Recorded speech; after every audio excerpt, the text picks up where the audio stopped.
Village office, mini civil station, അങ്ങനെയൊക്കെയുള്ള പ്രധാനപ്പെട്ട ഓഫീസുകൾ നമ്മൾ കയറി ചെല്ലുമ്പോൾ ചില ആളുകൾ ഫ്രണ്ടിൽ ഇപ്പം ഉണ്ടാവും. സാർ വരൂ മോനെ വിളിക്കും. അപ്പം നമ്മളെന്താണെന്ന് വെച്ചിട്ട് ചെല്ലും. അപ്പോൾ നിങ്ങളുടെ മുഖത്ത് കണ്ടില്ല കറുപ്പുണ്ട്, അത് എന്താണെന്നറിയാമോ, അത് ഈ കൊളസ്ട്രോൾ കൂടിയിട്ടാണ്. അതുപോലെ നിങ്ങളുടെ ബോഡി വെയിറ്റ് നോക്കിയിട്ടുണ്ടോ? ഫ്രീ ആയിട്ട് ബോഡി വെയിറ്റ് നോക്കാം നമുക്ക്, വാ.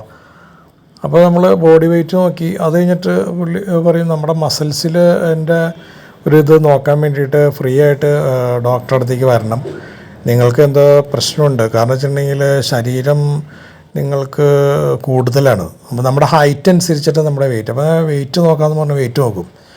അതൊക്കെ ഫ്രീ ആയിട്ട് നമ്മൾ ചെയ്തന്നെ. ഇപ്പോൾ 160 സെൻറ്റിമീറ്റർ ഉണ്ടെങ്കിൽ അതിൽ നിന്ന് 100 കട്ട് ചെയ്യുമ്പോൾ 60 കിലോ. അപ്പോൾ 60 കിലോ നിങ്ങൾക്ക് പാടുള്ളൂ. അതിന് നിങ്ങളിപ്പോൾ 80 കിലോ ഉണ്ട്. അപ്പം നിങ്ങളുടെ ശരീരം പല പ്രശ്നങ്ങളും ഉണ്ടാവും. നിങ്ങൾക്ക് ഷുഗർ ഉണ്ടാവും. ഷുഗറുള്ള ആളുകളാണെങ്കിൽ ആ ഷുഗറുണ്ട്. അതൊക്കെ വരാൻ കാരണം ഇതുപോലെ നമ്മൾ ഭക്ഷണം കഴിച്ചിട്ടാണ്. അപ്പോൾ നമ്മുടെ കയ്യിലുള്ള ചില ന്യൂട്രീഷൻസ് ഫുഡുകളുണ്ട്. അത് കഴിച്ച് കഴിഞ്ഞാൽ നിങ്ങളുടെ ശരീരത്തിൽ ഈ കൊഴുപ്പൊക്കെ പോയിട്ട് നിങ്ങളുടെ ശരീരത്തിൽ വെയിറ്റ് കുറയും, പെട്ടെന്ന് വെയിറ്റ് കുറയും. വെയിറ്റ് കുറഞ്ഞാൽ നിങ്ങൾക്ക് സുഖമായിട്ട് നടക്കാനും അതുപോലെ അസുഖങ്ങളൊക്കെ മാറും, ഫേസൊക്കെ നല്ല ക്ലാരിറ്റി ഉണ്ടാവും. അതിന് ഞങ്ങളുടെ ചില ഫുഡുകളുണ്ട്, അത് കഴിക്കണം എന്നൊക്കെ പറഞ്ഞിട്ട് നമ്മൾ ക്യാൻവാസ് ചെയ്യും. പിന്നെ അല്ലാതെയും ചില ക്ലാസ്സുകളിൽ ഇതുപോലെ ഒരു ക്ലാസ്സുകൾ സംഘടിപ്പിക്കും. നമ്മുടെ സുഹൃത്തുക്കളായിരിക്കും നമ്മൾ പറഞ്ഞു വിളിക്കുന്നത്. നല്ലൊരു ഫുഡുണ്ട്, അത് കഴിച്ച് കഴിഞ്ഞാൽ നമ്മുടെ പല അസുഖങ്ങളും മാറും. ഞാൻ ഇപ്പോൾ കഴിച്ചുകൊണ്ടിരിക്കുന്നുണ്ട്, പല ആളുകൾ കഴിക്കുന്നുണ്ട്. താങ്കൾ വന്ന് ആ ക്ലാസ്സിലൊന്ന് അറ്റൻഡ് ചെയ്യാമോ എന്നൊക്കെ ചോദിക്കും. പണ്ട് മൾട്ടി ലെവൽ മാർക്കറ്റിംഗ് ഉണ്ടല്ലോ, മണി ചെയിനൊക്കെ പോലെ, അതുപോലത്തെ ഒരു ചെറിയൊരു കാര്യമാണത്. ഇതിപ്പോൾ നമ്മൾക്ക് മനസ്സിലാവില്ല. ഇതിപ്പോൾ ഫുഡ് കഴിച്ചാൽ നമ്മുടെ ശരീരത്തിൽ മാറ്റങ്ങൾ ഉണ്ടാവുമെന്നായിരിക്കും അവർ പറയുന്നത്. അങ്ങനെ നമ്മൾ അവരെ ഡോക്ടറെ അടുത്ത് ചെന്ന് കഴിയുമ്പോൾ ഡോക്ടർ ചെക്ക് ചെയ്തിട്ട് പറയും നിങ്ങൾക്ക് വേറെ കുഴപ്പമൊന്നുമില്ല, ഈ ഫുഡ് കഴിച്ചാൽ നിങ്ങളുടെ അസുഖങ്ങളെല്ലാം മാറും. നിങ്ങൾക്ക് ബോഡി വെയിറ്റ് കൂടുതലുണ്ട്, അല്ലെങ്കിൽ മസിൽസിൽ കൊഴുപ്പ് കൂടുതലുണ്ട്, ശരീരത്തിലെ മസിൽസിൽ കൊഴുപ്പുണ്ട്, ആ ബ്ലഡിൽ കൊഴുപ്പുണ്ട്. അപ്പോൾ ഈ ബ്ലഡിലല്ല മസിൽസിൽ കൊഴുപ്പ്, നിങ്ങൾക്ക് ഫാറ്റ് ഉണ്ട്. ആ ഫാറ്റ് നമുക്ക് കുറയ്ക്കണമെങ്കിൽ ഇത് കഴിക്കണം. അപ്പോൾ നിങ്ങളുടെ ഈ കണ്ണിൻ്റെ അടിയിലുള്ള തടത്തിൻ്റെ അടിയിലുള്ള കറുപ്പ്, അതുപോലെ നിങ്ങൾക്ക് BP ഷുഗർ ഉണ്ടോയെന്ന് ചോദിക്കും. അപ്പോൾ ഷുഗർ ഉണ്ടെങ്കിൽ ആ ഷുഗറെല്ലാം മാറും, കാലുവേദന ഇതെല്ലാം മാറും എന്ന് പറയുമ്പോൾ അതിനകത്തേക്ക് പെടാണ് പിന്നെ ആളുകൾ. അവരുടെ ഫുഡിന് നല്ലൊരു പൈസ വരും. പിന്നെ ആ ഫുഡ് കഴിച്ചാൽ മതി എന്ന് പറയും നമ്മളോട്. അങ്ങനെ ആ ഫുഡിൻ്റെ അഡിക്റ്റാക്കും നമ്മൾ. അങ്ങനെ ഒരുപാട് പൈസയും ഈ ഫുഡിന് വേണം. നമ്മൾ സാധാരണ കഴിക്കാറുള്ള നമ്മുടെ ഫുഡുകളുണ്ടല്ലോ, ചപ്പാത്തി, ചോറ്, പിന്നെ അതുപോലുള്ള കുറേ കാര്യങ്ങളൊക്കെ ആയിരുന്നു നമ്മൾ കഴിച്ചുകൊണ്ടിരിക്കുന്ന വെജിറ്റേറിയൻ ഫുഡുകൾ. അപ്പോൾ അതുപോലെ ഇതെല്ലാം മാറിയിട്ട് ഇത് കഴിക്കാൻ പറയും. ഇത് കഴിച്ച് കഴിയുമ്പോൾ എന്താ സംഭവിക്കുന്നത് വെച്ചിട്ടുണ്ടെങ്കിൽ നമുക്ക് ഇല്ലാത്ത അസുഖങ്ങൾ പിന്നെ വീണ്ടും ഉണ്ടാവുകയാണ്. കാരണം ഇത് കഴിച്ച് നമ്മൾ ലിവർ പ്രശ്നമാവും, കിഡ്നി പ്രശ്നമാവും. ഈ ന്യൂട്രീഷൻ ഫുഡ് ഗ്രാമാന്തരങ്ങളിൽ പോലും ഇത് വിൽക്കാൻ വേണ്ടിയിട്ട് ഇവർ പല ക്ലബ്ബുകളിൽ കൂടിയും വാട്സപ്പിൽ കൂടിയും അതുപോലെ ഇങ്ങനെയുള്ള ഓഫീസുകളിലും റോട്ടിലൊക്കെ ഇവരിങ്ങനെ ഇറങ്ങുന്നുണ്ട്. അവർക്ക് പോലും അറിയുന്നില്ല ഇതൊക്കെ അപകടമാണെന്ന്. അവരിതുപോലെ പെട്ടിട്ട് ഇതിനകത്ത് ഇങ്ങനെ ക്ലാസ്സുകളിലൊക്കെ പങ്കെടുത്ത് ഇവർ അതിൻ്റെ ഏജൻ്റായിട്ട് മാറുന്നതാണ്. ശരിക്കും വലിയൊരു അപകടമാണ്. ഇപ്പോൾ നമ്മുടെ കേരളത്തിൽ, ഇപ്പോൾ ഇന്ത്യയിൽ മൊത്തം വ്യാപിച്ചെടുക്കുന്നതാണത്. കേരളത്തിൽ വലിയൊരു അപകടത്തിലേക്ക് നയിക്കുകയാണ് ഈ ന്യൂട്രീഷൻ ഫുഡ്. അതേ ഒരു ഡോക്ടർ ഇത് കഴിച്ചിട്ട് അദ്ദേഹത്തിൻ്റെ അനുഭവം പറയുന്നുണ്ട്, അതൊന്ന് നിങ്ങൾ കേട്ടു നോക്ക്. അപ്പം നമുക്ക് ആവശ്യമുള്ള ഫുഡ് നമ്മുടെ രാജ്യത്ത് തന്നെ നമ്മുടെ ഇവിടെ ഉണ്ടാകുന്ന സാധനങ്ങളാണ് നമ്മൾ കഴിക്കേണ്ടത്. അത് നമ്മൾക്ക് പറ്റിയ സാധനങ്ങൾ എന്താണെന്ന് നമ്മൾ കഴിക്കുമ്പോൾ തന്നെ നമുക്കറിയാൻ പറ്റും. ഇതുപോലുള്ള ഫുഡുകൾ, ന്യൂട്രീഷൻ ഫുഡുകൾ കഴിച്ച് കാശും ആരോഗ്യം നഷ്ടപ്പെടും. ഈ ഡോക്ടർ പറയുന്നത് കേൾക്കുക. കഴിച്ച് കഴിഞ്ഞിട്ട് ഞാനിത് പെട്ടെന്ന് സ്റ്റോപ്പ് ചെയ്തു. ഏകദേശം 1 വീക്കോളം ഞാൻ നിർത്തി കഴിഞ്ഞപ്പോഴാണ് വീക്ക്നെസ്സുകൾ വരാൻ തുടങ്ങിയത്. എനിക്ക് അന്ന് ഇതിനെപ്പറ്റി വലിയ ധാരണയില്ല. ഹെർബാ ലൈഫ് എന്ന് പറഞ്ഞ സാധനം അറിയാമെങ്കിലും പക്ഷെ എന്താണെന്ന് എനിക്ക് കൃത്യമായിട്ട് ധാരണയില്ല. അതുമാത്രമല്ല, എനിക്ക് ബേസിക്കലി ഫീൽ ചെയ്ത് ഇതിനകത്തൊരു ഹണി ട്രാപ്പ് കൂടെ ഇൻക്ലൂഡഡ് ആണെന്ന് ഒരു ഡൗട്ടുണ്ട്. കാരണം ചിലപ്പോൾ ആണുങ്ങൾക്ക് പെണ്ണുങ്ങളായിരിക്കും മെസ്സേജ് അയക്കുന്നത്. എൻ്റെ ഒരു ഫ്രണ്ടിനും അതുപോലെ സംഭവിച്ചിട്ടുണ്ട്. അവൻ്റെ വൈഫിന് അയച്ചുകൊണ്ടിരുന്നത് ഒരാണാണ്. നോർമലി നമുക്ക് ഒരാൾക്ക് 2 ലിറ്റർ വെള്ളത്തിൻ്റെ ആവശ്യമേ ഉള്ളൂ. പക്ഷേ ആ സമയത്തിൽ 6 ലിറ്റർ 7 ലിറ്റർ വെള്ളമൊക്കെയാണ് കുടിക്കേണ്ടത്. എത്രയും പെട്ടെന്ന് ഇത് നിർത്തണം. ഈ കുടിക്കുന്ന പ്രോഡക്റ്റ് ഒരിക്കലും നല്ലതല്ല. വെയിറ്റ് ലോസിനാണെങ്കിൽ പോലും ഒരിക്കലും നല്ലതല്ല. എത്രയും പെട്ടെന്ന് ഹെർബാ ലൈഫ് ന്യൂട്രീഷൻ എപ്പോൾ മുതലാണ് ഇത് കഴിച്ചു തുടങ്ങിയത്? എങ്ങനെയാണ് ഇതിലേക്ക് എത്തിപ്പെടുന്നത്? എക്സാക്ട്ലി ഇതിലേക്ക് എത്തിപ്പെടുന്നതെന്ന് വെച്ച് കഴിഞ്ഞാൽ ഇപ്പം ഞാനൊരു ഡോക്ടറാണ്, ഞാനൊരു ക്ലിനിക്ക് റൺ ചെയ്യുന്ന ആളാണ്. അപ്പം ക്ലിനിക്കിലേക്ക് പലതരത്തിലുള്ള പേഷ്യൻസും വരും. അപ്പോൾ അതുപോലെ വന്നൊരു പേഷ്യൻ്റാണ് എന്നെ ഇതിലോട്ട് ക്യാൻവാസ് ചെയ്യുന്നത്. പക്ഷേ എൻ്റെ അടുത്ത് എന്നെ അപ്രോച്ച് ചെയ്ത രീതിയെ വ്യത്യാസമാണ്. എൻ്റെ അടുത്ത് പറഞ്ഞതെന്ന് പറഞ്ഞാൽ ഇതൊരു ക്ലബ്ബ് മോഡലാണ്, നമുക്കിപ്പം വൈകുന്നേരം ചെന്ന് ഫ്രീ ടൈമായിട്ട് ഇരിക്കാൻ പറ്റും, അങ്ങനെയൊക്കെയാണ് അപ്രോച്ച് ചെയ്യുന്നത്. കാരണം എനിക്ക് ഹെൽത്ത് ഇഷ്യൂസ് ഇല്ലയെന്ന് പുള്ളിക്കും അറിയാം. അപ്പോൾ എന്നെ അങ്ങനെ ഒരു ഇൻഡയറക്റ്റ് വേയിലാണ് അവിടേക്ക് വരുത്തിക്കുന്നത്.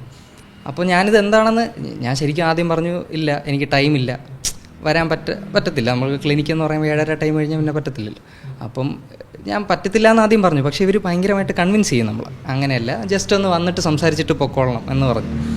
അങ്ങനെ ഞാൻ ഒരു ദിവസം ഇത് പോയി എന്താണ് സംഭവം എന്ന് അറിയുമ്പോൾ ഇവർ സംസാരിക്കുന്നത് മൊത്തം എന്തോ നമ്മുടെ ലൈഫ് സ്റ്റൈൽ ഭയങ്കര മോശമാണ്. നമ്മളെ ആൾക്കാർ എപ്പോഴും ടെൻഷനിലൂടെയാണ് കടന്നു പോകുന്നത്. ജോലി വീട് ജോലി ഇങ്ങനെ മാത്രമാണ് പോകുന്നത്, നമുക്കൊന്നും ഹാപ്പിനെസ് ഇല്ല. അപ്പോൾ അതിന് വേണ്ടിയിട്ടാണ് ഇവർ ഇങ്ങനെ ഒരു ക്ലബ്ബ് ഉണ്ടാക്കി വെച്ചിരിക്കുന്നത്.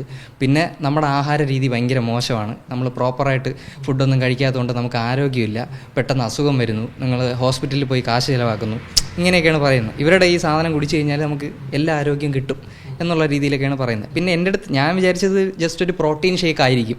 എനിക്ക് അന്ന് ഇതിനെപ്പറ്റി വലിയ ധാരണയില്ല. ഹെർബാ ലൈഫ് എന്ന് പറഞ്ഞ സാധനം അറിയാമെങ്കിലും പക്ഷെ എന്താണെന്ന് എനിക്ക് കൃത്യമായിട്ട് ധാരണയില്ല. അപ്പം ഈ പ്രോട്ടീൻ ഷേക്ക് എന്നുള്ള രീതിയിലാണ് പറയുന്നത്. അപ്പം ഞാനൊരു അത്ലറ്റ് കൂടെയാണ് എന്ന് പറഞ്ഞാൽ നമ്മൾ ക്രിക്കറ്റ് കളിക്കുക അങ്ങനെയുള്ള സ്പോർട്സിലോട്ടൊക്കെ കൂടെ ഉള്ള ആളാണ്. തടി ശരിക്കും അതിനല്ല പോയത്. എന്നെ അപ്രോച്ച് ചെയ്തത് ഒരു ആർട്സ് ആൻഡ് സ്പോർട്സ് ക്ലബ്ബ് എന്നുള്ള രീതി, അങ്ങനെയാണ് ഒരു ക്ലബ്ബ് എന്നുള്ള രീതിയിലാണ്.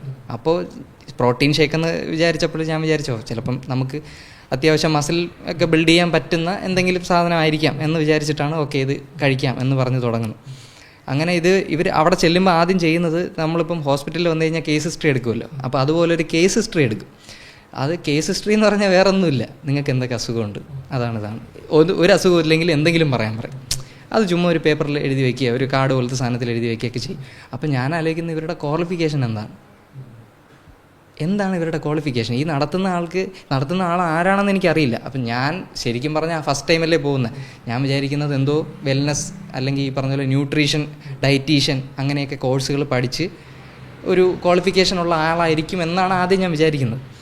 അപ്പോൾ ആ ഒരു ട്രസ്റ്റാണ്. കാരണം പുള്ളി അവിടെ ഇരുന്ന് സംസാരിക്കുന്നതൊക്കെ കേട്ട് കഴിഞ്ഞാൽ അങ്ങനെയാണ്. പക്ഷേ ഈ പ്രോഡക്റ്റിനെ കുറിച്ച് എപ്പോഴും ഇവർ പറയില്ല, എന്താണ് സാധനമെന്നോ എന്തുകൊണ്ടാണ് ഈ പറഞ്ഞ പോലെ ആരോഗ്യം നന്നാവുന്നതെന്നോ. അവർ പറയുന്നതെന്ന് പറഞ്ഞാൽ ഇതിനകത്ത് വൈറ്റമിൻസ് ഉണ്ട്, അല്ലെങ്കിൽ മിനറൽസ് ഉണ്ട്, അല്ലെങ്കിൽ പ്രോട്ടീൻ ഉണ്ട്, അതൊക്കെ നമുക്ക് ആവശ്യമുള്ള സാധനമാണ്, നമുക്ക് ഡെയിലി കഴിക്കുന്ന ഫുഡിൽ നിന്ന് അത് കിട്ടാറില്ല, അതുകൊണ്ടാണ് നമുക്ക് പെട്ടെന്ന് അസുഖം വരുന്നത് എന്നൊക്കെയാണ് ഇവർ പറഞ്ഞ് തെറ്റിദ്ധരിപ്പിച്ച് വയ്ക്കുന്നത്. അങ്ങനെ ഇത് ഒരു പുള്ളി എൻ്റെ അടുത്ത് അതിന് ശേഷം തന്നെ ഇത് ഉടായിപ്പോൾ എനിക്ക് അന്നത്തെ ദിവസം തന്നെ മനസ്സിലായത്, എൻ്റെ അടുത്ത് പറഞ്ഞതെന്ന് പറഞ്ഞാൽ എൻ്റെ വിസറൽ ഫാറ്റ് കുറവാണ്. ആരോഗ്യമുള്ള ഒരാൾക്ക് വിസറൽ ഫാറ്റ് എന്ന് പറഞ്ഞാൽ നമ്മളെ കുടവയർ വരുന്ന ഒരാൾക്കാണ് വിസറൽ ഫാറ്റ് കൂടുന്നത്. അപ്പോൾ ആരോഗ്യമുള്ള ഒരാൾക്ക് ഒരിക്കലും വിസറൽ ഫാറ്റ് വരേണ്ട കാര്യമില്ല. അത് കേട്ടപ്പോൾ എനിക്ക് ഫസ്റ്റ് ചിരിയാണ് വന്നത്.